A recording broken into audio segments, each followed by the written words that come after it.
Chapter 1. The mukbang table was a grotesque shrine to excess. Roast suckling pig glazed in honey, dripping slabs of bluefin tuna, foie gras set like landmines between piles of greasy steak, shrimp tempura, and bone marrow on toast points. Leo Romano sat in the center of it all, like a lion on a gold-gilded throne. A soft ring light cast a sickly glow over his square, sweat-slicked face. His followers, 2.8 million strong, watched in hypnotic silence. He slurped down a bowl of pancit laced with truffle oil and sriracha, then leaned close to the camera with a smirk. You think kings starve during war? Kings eat, and kings choose who dies hungry. Thousands of comments scrolled by, some adoring, others deranged, but Leo wasn't watching them. His eyes flicked instead to a second screen just off camera, a quiet dashboard of private feeds. Economic alerts, government back channels, oil futures, encrypted signal spikes. Something was breaking. A quiet knock. Dimitri, ex-GRU and head of Leo's mercenary squad, opened the study door halfway. Sir, noise out of Sault Ste. Marie. Something about containment breach, unconfirmed. Leo wiped his mouth on a silk napkin. Is it militant or medical? Still unclear. Ontario's digital backbone is lagging. We've got mayors calling from basements. Something's wrong.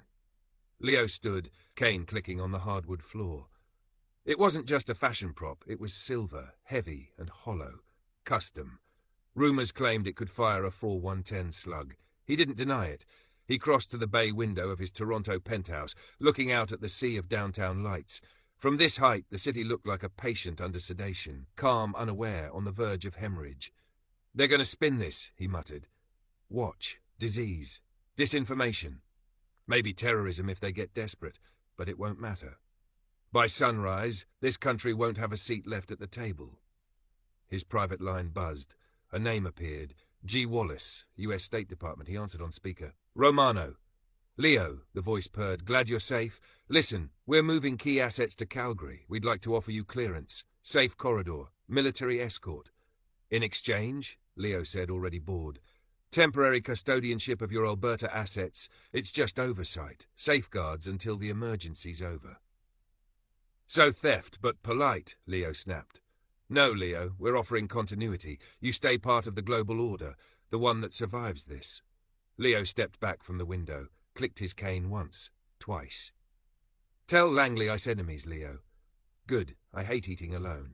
He ended the call and turned to Dimitri.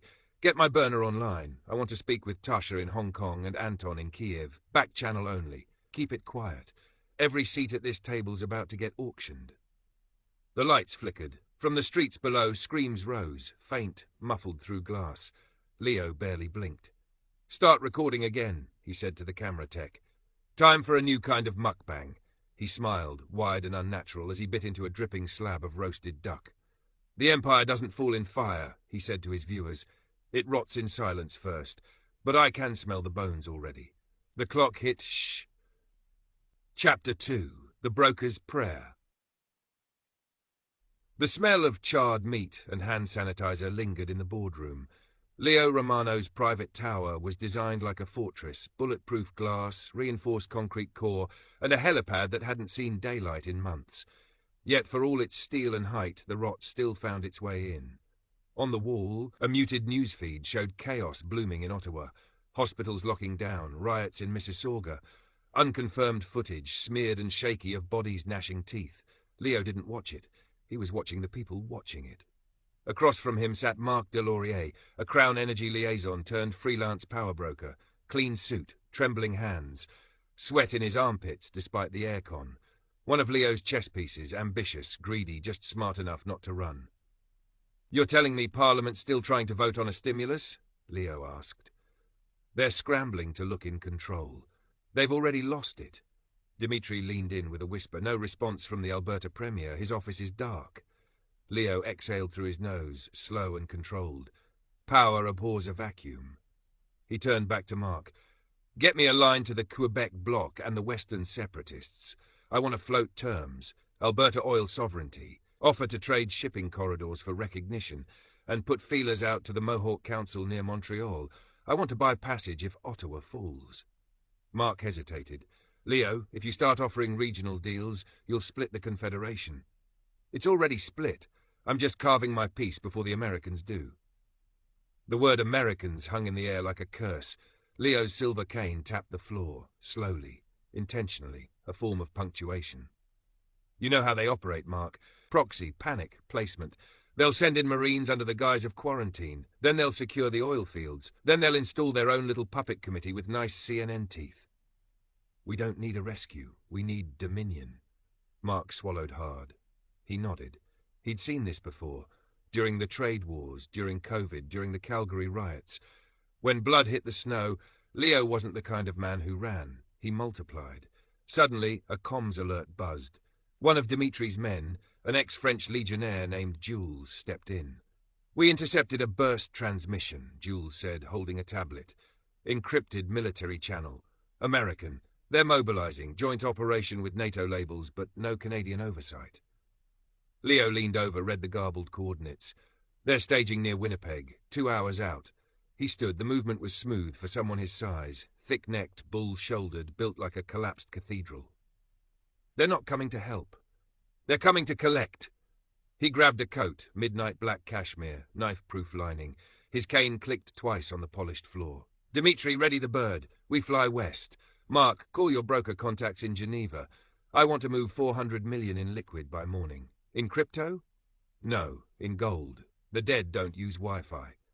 From the skyscraper's edge, Leo looked down. Somewhere in the night, the howling had begun. Inhuman, scattered, too far to see, but growing. We've got 10 hours before the old world ends. Let's buy what comes next. Chapter 3. Dead Channels. The helicopter blades shrieked above the Toronto skyline, slicing through the black sky like knives through paper. The city below had turned ugly. Streets flickered with dying power, cop cars smouldered on their sides, and swarms of frightened people clogged intersections. Leo Romano didn't look down, he looked out. Toward Calgary. Toward oil. Toward empire. Inside the chopper, he sat stone-faced while his mercenaries scanned the radio bands and military comms. Dimitri sat opposite, his tablet open to a stream of dead or dying government feeds. 7 provincial command centers offline, Dimitri said. We don't know if they're overrun or silenced. Makes no difference, Leo muttered. Dead either way. A cold wind whipped through the cabin as Leo unwrapped a small food pack, charred pork belly and rice. The familiar act grounded him. He chewed slowly, thoughtfully. Not for the calories, for the ritual. Jules patched in a garbled signal, crackling, frantic. Containment breach, hospital units, civilian casualties, negative on airlift. Leo flicked the volume down. We're done listening to cowards. Put me through to Van Tilburg. Seconds later, a voice crackled to life. Smooth, clipped, calculating. Lucien Van Tilburg, a Dutch power broker, former Shell executive, now knee-deep in global resource arbitrage. Mr. Romano, the voice said, I assume your silence means you've heard. I hear screams, Lucien. How poetic, are you liquid? I'm sovereign. Even better. Leo's eyes gleamed. I'm offering you a seat. I'm building the new table. Terms? We control Western Canada's infrastructure. You broker fuel to NATO. We split margins. Dangerous, Lucien said. Illegal, even. Irrelevant. The call cut. Dimitri raised a brow. You sure about him? Leo smiled with teeth. No, but vultures don't eat vultures. The chopper buzzed over a burning suburb. A horde surged below, shambling, roaring, mindless. At this height, they looked like ants crawling from a cracked nest. Turn the camera on, Leo said. You want to go live? Jules asked. Yes. The camera buzzed to life. Within seconds, 500,000 tuned in. Leo stared into the lens, voice calm and slow. This isn't your grandfather's war. This isn't democracy versus chaos. This is profit versus panic. And I choose profit. The old world will beg you to submit. They'll wrap chains in patriotism and call it rescue. But you can choose. You can join me, or you can rot with them. Tens of thousands flooded the chat. Some cursed, some begged. Some simply typed, Romano is Dominion, Mukbanger King rises. Dimitri handed him a map. A remote airstrip in rural Alberta codenamed Echo Red. A power broker camp. US drones already circling above. Leo folded it with a nod. Get us there, guns loaded, silence off.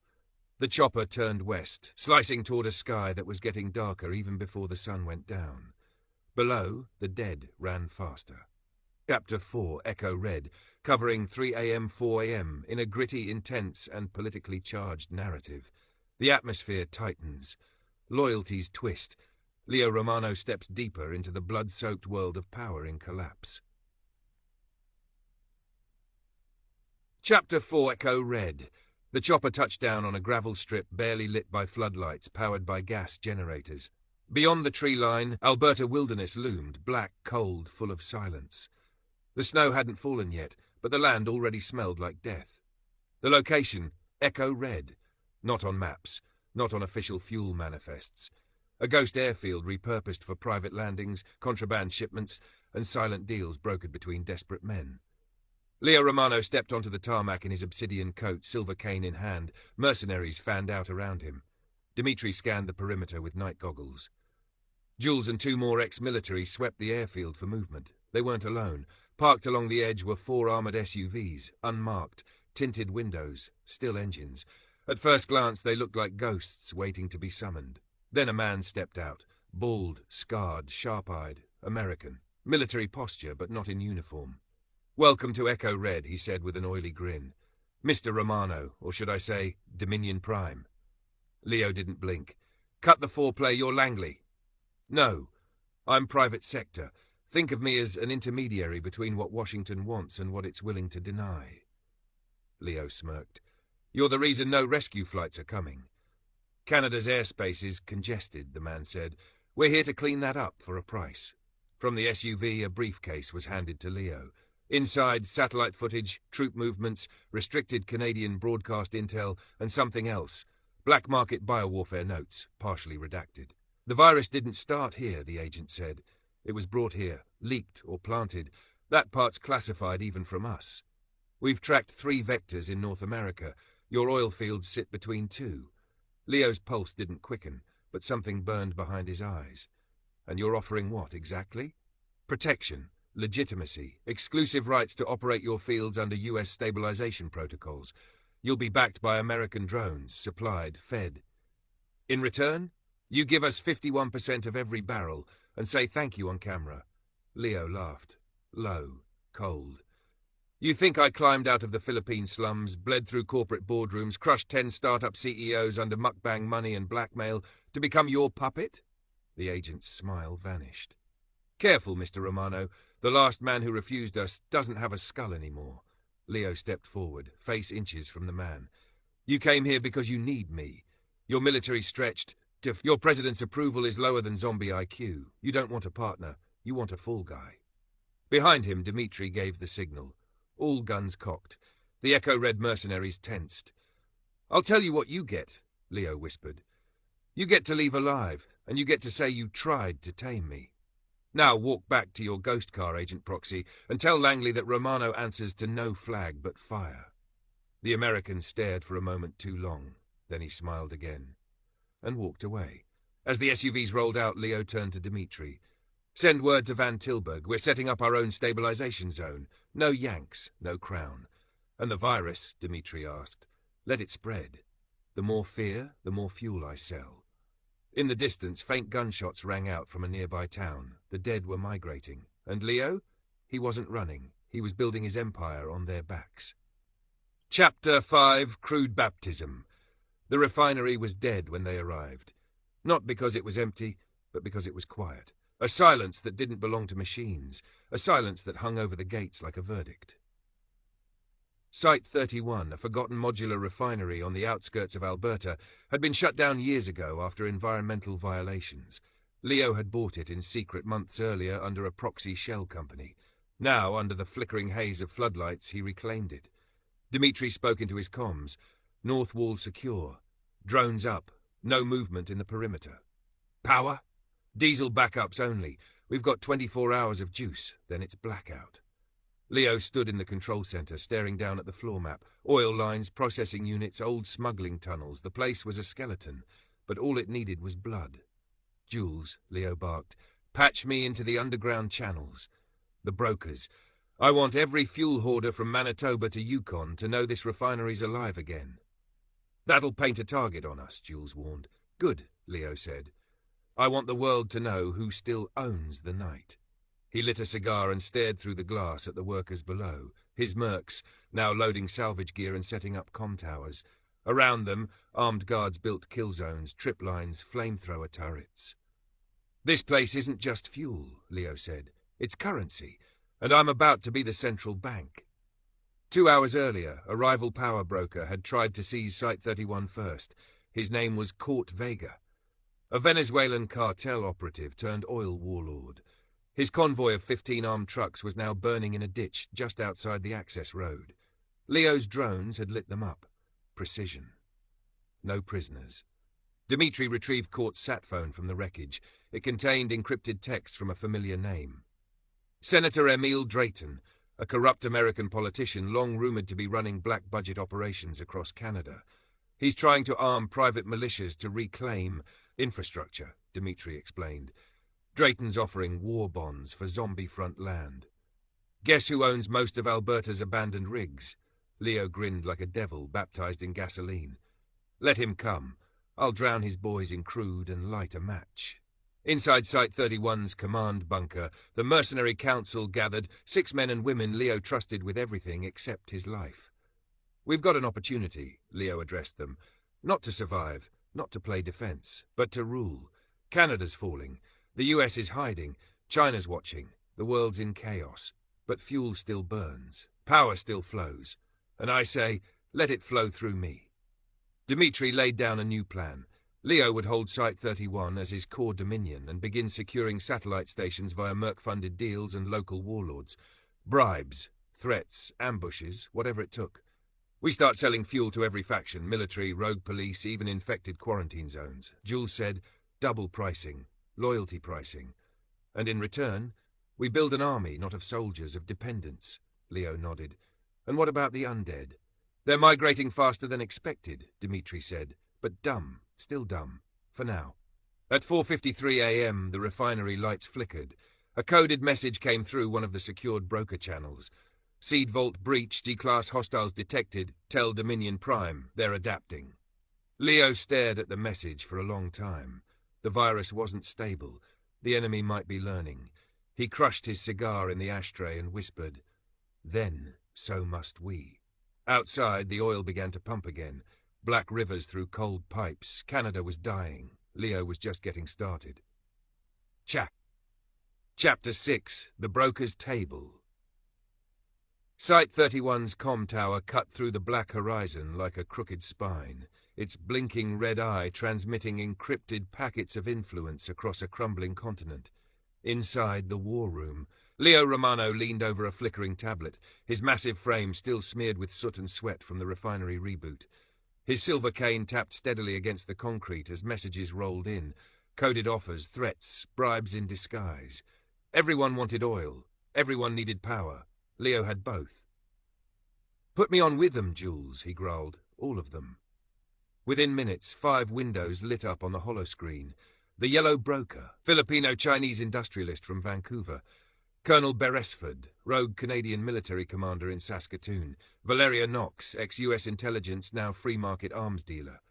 Cesar de la Peña, Central American cartel heir. Dr. Sang, biotech CEO and suspected virologist.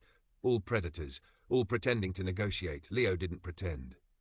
"Fuel is currency now," he declared, "and the central bank's open for business." They bickered. Demands, trade routes, offers of territory in exchange for exclusivity. Beresford wanted enough diesel to power his artillery column. Dr. Sang offered virosuppressants, black market, untested, in exchange for monthly shipments. The Yellow Broker proposed a joint refinery oversight board, clearly aiming to leech influence over Site 31. Leo didn't smile. He simply leaned forward, his voice cutting through the static. "You don't own this table. I built it, with blood and fire.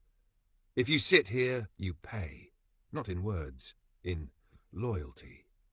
Meanwhile, Dmitri intercepted chatter on the darkwave. A new American proxy unit operating under black-budget orders had landed in Alberta via unregistered VTOLs. Their mission: seize Site 31, neutralize all rogue economic zones, and stabilize Canadian assets for eventual US reclamation. They were codenamed Sentinel Black.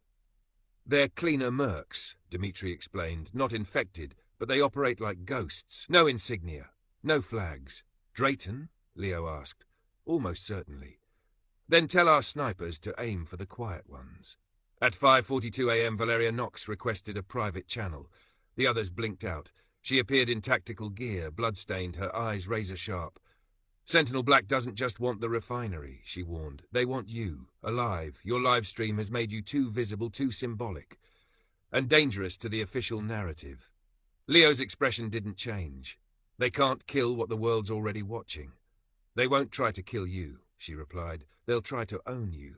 At 5:56 a.m., Leo ended the broker session. He turned to Jules, voice low. We need leverage, not just oil. Secrets. What kind? Political, scandal, hidden arms deals, bioweapon tests, the kind of truth people kill to bury. Jules hesitated, then nodded. There's a server cache in Calgary. Belongs to an old energy lobby group. Before the collapse, Drayton used to sit on their board. Find it, Leo said, and prep the choppers. We leave before sunrise. He paused. I'm done playing regional king. We're moving into empire. Tension is rising. The American proxies are getting closer. Political warfare and viral chaos now walk hand in hand. Chapter 7. The Quiet War. The sun was barely a glimmer on the horizon as Leo surveyed the sprawling site from the upper balcony of Site 31's control tower. Below, his men worked in disciplined chaos, preparing for the inevitable conflict ahead. His mercenary squad moved with precision, checking equipment, loading vehicles, and securing communication lines. The smell of diesel and burning rubber filled the air, a pungent reminder of the world they now lived in. Dmitri walked up beside him, his eyes scanning the terrain, watchful as always. Sentinel Black won't be easy to neutralize, Dmitri said, his voice low. They're clean operators, no mistakes, they'll hit fast, hit hard. And they think they can intimidate me, Leo replied, exhaling smoke from his cigar, the ash drifting in the cold wind. They've got resources, connections in the government, Dmitri continued. Which means we hit first, Leo growled, turning to face his second-in-command. We use their proxy war against them. Leo had always believed that power was not just about what you could destroy, but also what you could control. And right now, the American proxies, Sentinel Black, had control over crucial military and political assets in Canada. But that control was precarious, and Leo knew it could be exploited. Inside the war room, Leo's inner circle gathered. Their faces were grim, but there was a sense of purpose in their eyes. Each of them knew the stakes. They were playing a game bigger than mere survival now. They were aiming for the throne. We need to sabotage their supply lines before they even land, Leo ordered, his voice cutting through the tension. Dmitri, you take a squad to the oil rig in Kamloops. It's barely a stone's throw from where they'll be landing. Disrupt their comms. Shut them down. Understood, Dmitri replied with a sharp nod. Jules, gather intel on their movements. I want everything they're planning in real time. We strike first. We strike fast. The mercs nodded in agreement, the wheels of action already set in motion.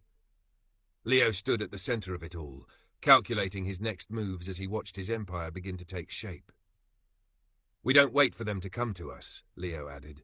We go to them, and when we do, we hit with everything we've got. Minutes later, Leo was on a secure comlink with Valeria Knox. Her presence on the battlefield was unsettling, too efficient, too controlled. Leo had a feeling she was playing a double game, but for now, she was useful. Valeria, Leo said, his voice cold, I need you to coordinate with the mercs at Kamloops. Your contacts in the black market arms trade know how to deal with proxies like Sentinel Black. You don't trust me, she replied, her tone unapologetic. But right now, we have a common enemy. Let's just focus on that. Good, Leo replied, not bothering to hide the edge in his voice. I'll see you on the other side. As the transmission cut, Leo felt the tension in the air grow heavier. This wasn't just about fuel anymore. This was about power, the kind that shaped nations, broke alliances, and reshaped the world in its image. And Leo would stop at nothing to claim it. The world outside was changing, and Leo was no longer just a player. He was the game itself. Chapter 8. Calgary Gambit. The choppers roared into the early morning sky, their engines vibrating through Leo's chest. Dmitri piloted the lead helicopter, flanked by two others, as they made their way toward Calgary. Below, the wild, unkempt landscape of Alberta stretched for miles, an uninhabited wasteland devoid of human life, except for those who controlled the resources. Leo's eyes narrowed as he stared out of the chopper's side window, his mind churning through the plans. The cache in Calgary was not just a data trove. It was the heart of Leo's next move. The senator's connections to Drayton and the oil lobbies could be the leverage Leo needed to establish himself as the undisputed power broker in the region. But it wasn't going to be easy. "We're approaching the perimeter," Dimitri said over the comms. "We've got heavy opposition. Drone scans are showing mercs inside the building. Looks like Drayton's people are already here." Leo's grip tightened on his cane. The broker's table was about to turn into a battlefield. "Take them out before they get too comfortable," Leo ordered. "Make it quick. No survivors." "Understood," Dimitri replied. The choppers descended, their landing gear scraping the cracked asphalt of an old parking lot next to the data facility. The mercenaries disembarked, rifles at the ready, securing the area as Leo moved toward the entrance. Inside, the building was eerily quiet, as if the government had abandoned it long before the outbreak. They moved quickly through the dark hallways, using infrared sensors to track any signs of life. Leo's heart pounded in his chest, the anticipation palpable. They'd come for the server room, but they would leave with more evidence of Drayton's involvement, ties to the corruption in the Canadian government, and the black market deals that had fueled the chaos. "This is it," Dimitri said, holding up a map of the facility. "The server's down this hallway." Leo nodded, motioning for his men to follow. But as they moved deeper into the building, the air shifted. It wasn't just the rotting stench of decay in the air. Something else had changed. The undead were closer than expected, drawn by the scent of blood and death. They moved like shadows in the dark, their movements jerky, almost human in the way they ambushed. A blast of gunfire echoed down the corridor. The mercenaries moved swiftly, taking down the infected with brutal efficiency, but Leo's mind was focused on the prize. They reached the server room where Jules had set up the hacking equipment, and Leo's eyes narrowed. "I need everything," Leo commanded. "All of Drayton's deals, all of it. Get me something I can use." Jules worked rapidly, his fingers flying over the keyboard as encrypted files unlocked, spilling out names, locations, and secret deals. The files were damning, proof of Drayton's shady dealings with every faction vying for control in Canada, including the proxy groups that had aligned with the American government. Leo could use this information to not only disrupt Drayton's network, but also to make his own alliances. "Got it," Jules said, handing over a secured drive. "Everything you need is on here. Time to turn the tables." Leo's cold smile stretched across his face. Let the game begin. End of chapters 7 and 8. Leo is now armed with vital intelligence to undermine his enemies and strike at the heart of the political corruption that plagues the region. However, the threat of the undead, growing more dangerous with every passing moment, continues to loom. Chapter 9. Power Play M, 9 a.m. The chopper blades slowed as they lifted off from the Calgary facility, the weight of the secured drive pressing heavily in Leo's pocket. He could already feel the magnitude of the information they'd extracted. Drayton's ties to Sentinel Black were far more extensive than anticipated. Military contracts, undeclared resources, government-funded weapon projects. And Leo had it all in his hands now. One slip of the fingers, and everything could come crashing down. "We're going to need allies," Dimitri said, his voice low and guarded over the comms as the chopper ascended into the murky skies. "And those proxies aren't going to back down without a fight." Leo stared at the data drive in his hand. It felt heavier than it should. The data would be invaluable, but it wasn't just about the documents. It was about the message. The final, irreversible step towards seizing control over the entire Western continent. "Then we give them something to fear," Leo growled, his eyes narrowing as he turned toward the horizon. "Fear is the true currency now." Upon landing back at Site 31, Leo's thoughts turned to the bigger picture. The proxies were closing in. Sentinel Black wasn't the only threat. Political alliances in the region were fraying. Canada's government was in shambles, but Leo's eyes turned southward, toward the United States. The American government had covertly supported both Sentinel Black and the remnants of Canada's official army. Leo knew that the next few hours would set the stage for his final confrontation with the state-backed powers. But he wasn't alone in this fight. Across the room, the Yellow Broker, once a subordinate, now a necessity, was speaking in hushed tones with Valeria Knox. "If you want the proxies gone, you're going to need more than just the American proxies," the Yellow Broker's voice carried through the air. "You'll need firepower." "We have it," Leo replied, his voice sharp. "But it's not enough. I need you to get me more. New weapons, new soldiers, the kind who don't hesitate." Valeria's cold eyes met Leo's, and she nodded, her mind already racing. "I can make that happen, but it will cost you." Leo didn't flinch. "Name your price," Leo said. "I'll pay it." The next hour was a blur of calls, messages, and negotiations. Leo's empire was growing, but so were his enemies. The American government, still clinging to a faint semblance of control over the North American continent, would not allow Leo's power to rise without retaliation. It was only a matter of time before they sent in their own proxies. They always did. But Leo knew how to play the game. The mercenaries had been positioned across several critical locations, each acting as a fortress, while Leo took the offensive. With the data from the Calgary facility, he could undermine Drayton's influence, exposing the network of politicians and corporations that supported him. As Leo stood in the command center of Site 31, his gaze shifted to the wall, where a map of Canada's Western Territories was pinned. The next move was simple: destabilize the proxy's hold, expose the political corruption, and take over the strategic points necessary to control the region. "We go after the capital," Leo said, "the government's last stronghold. We'll show them that their so-called protection is a lie." Meanwhile, a message arrived on Leo's encrypted line, a video feed of the senator who had been secretly supporting Drayton's rise to power. The senator's face flickered on the screen, his voice trembling as he spoke. "Leo, I've tried to warn you. You don't understand who you're up against. The American proxies are just the beginning. You've made a grave mistake. They'll come for you, and they won't stop until they've burned everything you've built." Leo's lips curled into a cruel smile. "I've already burned everything to the ground. Now I'm building something new." End of Chapter 9. The pieces were moving into place. Leo had the information to crush his enemies, but the real war was only just beginning. The American-backed proxies, Drayton's network, and the corrupt political players would not go down without a fight. Leo was ready to play them all against each other. Chapter 10. Betrayal's Shadow. Leo sat in his war room, the map before him cluttered with tactical markings, red lines drawn in every direction. He had gathered his forces, mercenaries, arms dealers, underground politicians, and prepared his next move. But something gnawed at him.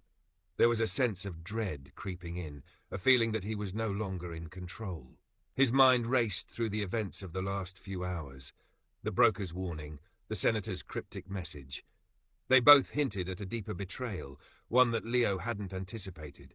And now there was a new whisper, a rumor, that Drayton's government allies had already begun moving to seize key installations, including Site 31 itself. "Dimitri, I need you to check the perimeter again," Leo ordered, his voice clipped with urgency. "I'm not sure I trust everyone in this room." Dimitri nodded, already reaching for his comms. Leo turned to the others. "Keep the operation running. No delays. We move on the capital by noon. Nothing changes." As the others dispersed, Leo's eyes flicked to the secured drive resting on the table, the weight of it suddenly unbearable. He had already used it to expose Drayton's network to the world, but had he been too hasty? Was there something more he had missed? A piece of the puzzle still waiting to fall into place? The door to the war room opened, and in walked Valeria Knox. Her expression was hard to read, but Leo could tell something was off. The tension between them had been growing since their last conversation, and Leo was beginning to wonder whether she had her own agenda. "Leo," she began, her voice low, "I need to talk to you." "What is it?" Leo asked, not bothering to hide his suspicion. "You've made a lot of enemies in a short time," she said, stepping closer, "and I think someone's already started working against you." Leo's heart skipped a beat. You're saying someone in my own camp is betraying me? Valeria hesitated, her eyes flickering to the door before locking onto Leo's gaze. I don't know who, but I know it's happening. I've seen the signs, the leaks, the information about Site-31's defenses. They're feeding it to Drayton's people. Leo's hand clenched around his cane. Betrayal. The one thing he could never tolerate. Find out who, he hissed, and when you do, make them pay. End of Chapter 10. Chapter 11. The Siege. 10 a.m. The weight of betrayal still lingered in the air, suffocating Leo as he stared at the monitors in his command center. Valeria's warning had shaken him, but he couldn't afford to show any weakness now. The pressure was mounting from all sides, enemies, proxies, and traitors. But his resolve was unyielding. He had worked too hard to get this far, and he wouldn't let anyone or anything stop him now. Dimitri, get the mercs in position, Leo growled, his voice low and threatening. We need to be ready to move on Drayton's compound within the hour. I'll deal with the traitor later. Dimitri, ever the loyal right hand, nodded, his stern face betraying no emotion as he transmitted the orders to the mercenaries stationed across the site. They had all been briefed. Each one knew what was at stake. The siege of Drayton's facility was imminent, and they couldn't afford any mistakes, not with the stakes so high. We're moving in under the cover of nightfall, Dimitri reported, his voice clipped and focused. The government's troops won't expect us, but we'll need to move fast and hit hard. Leo nodded, his mind already calculating the steps. He glanced again at the map on the wall, tracing the red lines marking key positions. Drayton's compound wasn't impenetrable, but it was well defended. Leo's plan was simple. Strike hard, cause chaos, and break their morale. Once the facility was in disarray, they could turn the tide. His phone buzzed. It was Valeria again, her message short but urgent. We have a mole. I'm certain now. It's Santiago. Leo froze. Santiago, a trusted member of his inner circle. The realization hit him like a bolt of lightning. Santiago had always been a bit too ambitious, too smooth, and now Leo understood. The leaks, the subtle betrayals, it had all been Santiago's doing. I'll take care of it, Leo muttered, fury rising in his chest. Prepare for the siege, no mercy. As nightfall approached, the tension in the air became palpable. Leo stood at the head of the table, watching the mercenaries prepare their gear, their faces stern, but their loyalty unquestioned.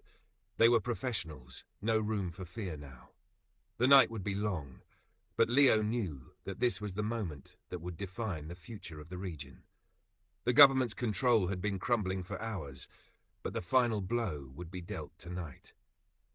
Once Drayton's compound was in flames, once the political elite saw the true extent of Leo's power, they would either fall in line or face destruction. The strike began under the cover of darkness.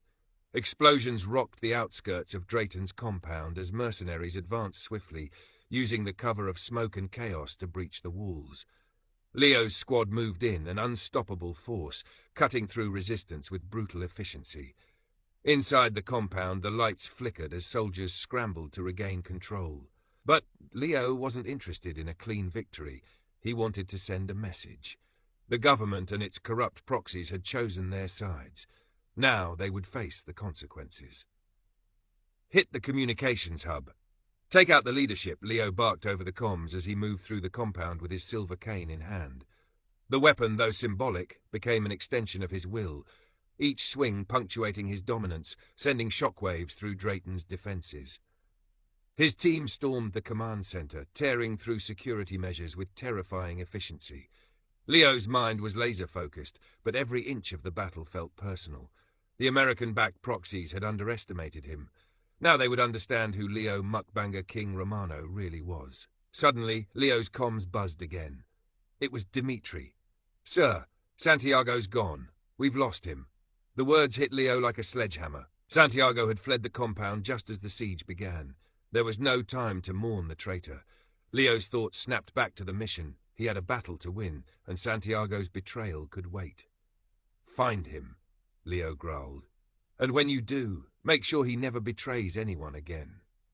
As the compound fell, the mercenaries planted the final charges, and the explosion sent shockwaves through the facility. The building's exterior collapsed in on itself. flames licking the sky as Leo watched from a distance. The remaining government forces, disoriented and shattered, quickly surrendered or fled. Drayton was gone. His political empire lay in ruins. "We control this now," Leo muttered, a cold satisfaction filling his chest. This is just the beginning. End of chapter 11. The siege had been successful, but the war wasn't over. Leo had crippled his political enemies, but there was still the matter of the traitor Santiago, and the growing tension between the American-backed forces and his own rising empire. The political drama was far from finished. Chapter 12. The Reckoning. Leo paced in his command room, the buzz of activity around him becoming increasingly frantic. The battle for Drayton's compound had ended, but it felt like only the opening act of a much larger war. The information he'd extracted from Drayton's systems was invaluable, but it also came with new threats. Santiago's betrayal had put a target on Leo's back, but there was something more pressing at the moment: the American proxy war. Leo's eyes flicked over to the map of North America pinned to the wall, his mind racing. The Americans had been moving covertly in the background, and now it seemed that they had begun their own proxy war in the region. The American-backed mercenaries were already massing near the border. Leo knew it was only a matter of time before they would try to take him down. "Prepare the defenses," Leo ordered, his tone ice-cold. "We'll be facing the Americans soon. Make sure we're ready." Dmitri entered the room, his face drawn tight with tension. "Santiago's people are in motion. We've got eyes on him. He's linked up with a group of American contractors just outside of the capital." Leo's eyes burned with fury. "I want him alive, and when we catch him, no mercy." As the final hour of the siege passed, Leo made a decision that would shake the foundations of the political world. He would strike at the heart of the American-backed forces. If they thought they could take him down, they would learn a brutal lesson. Leo Romano was not a man to be underestimated. "We're taking the fight to them," Leo said, determination hardening his voice. "The Americans won't control this country for long. They've crossed the line. Now it's time to send them a message." As Leo prepared for the next phase of the battle, the world outside began to change rapidly. The collapse of the old political structure, the rise of new power brokers like Leo, and the growing presence of mercenaries and proxies meant one thing: a new world was emerging from the ashes, and Leo Romano was at the center of it all. But the reckoning was only beginning. With traitors to hunt, foreign powers to combat, and political rivalries to navigate, Leo knew the real fight had just begun. End of chapter 12.